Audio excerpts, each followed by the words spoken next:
số thiên lộ nhà còn làm chưa thành nữa còn chưa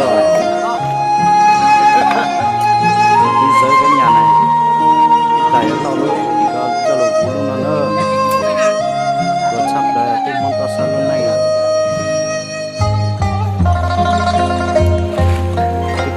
đi dịp mần này nha đi cháu trồng này chỉ một trồng này có lấy nó xưa còn mần thì các bạn thì chỉ giải chiếu ăn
thôi.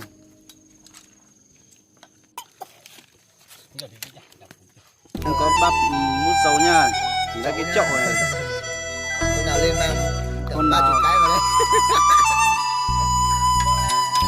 Không có bắp mút bí, mút để cùng với đậu phụ.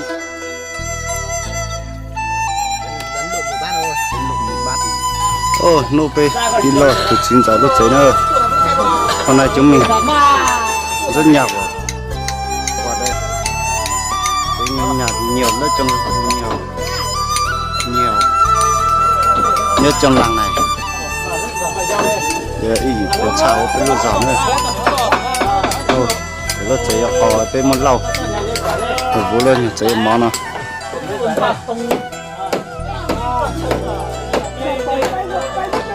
đây nhà qua đây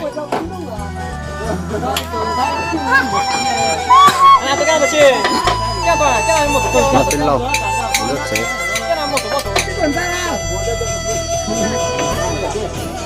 giờ po là tên lâu nữa cái nhà sắt đủ rồi chúng mình sẽ ra nhà của qua đây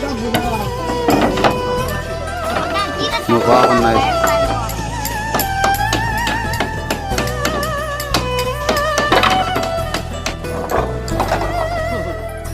bên trong vốn nữa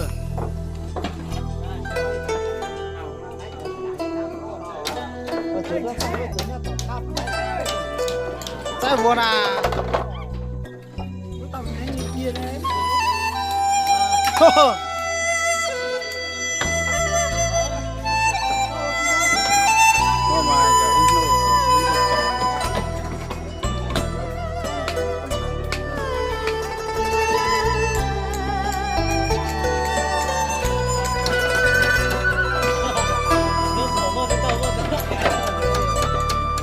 dù mà tê chỉ không biết nữa cái sao tê thân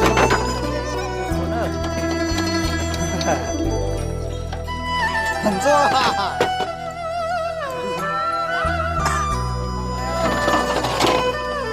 tất cả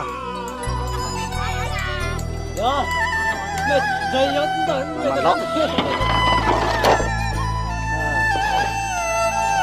mình không có thể là chỉ cái sao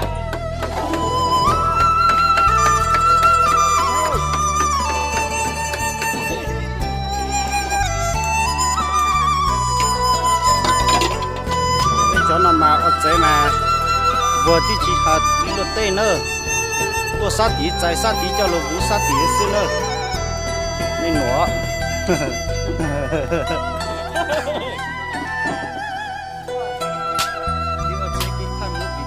chỉ không kia lên nữa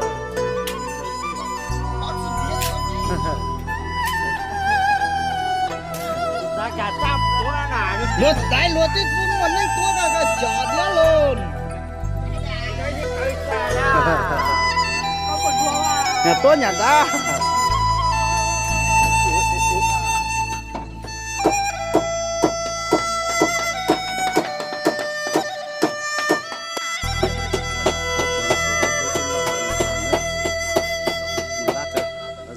thế này là bên này sắp xong nữa rồi.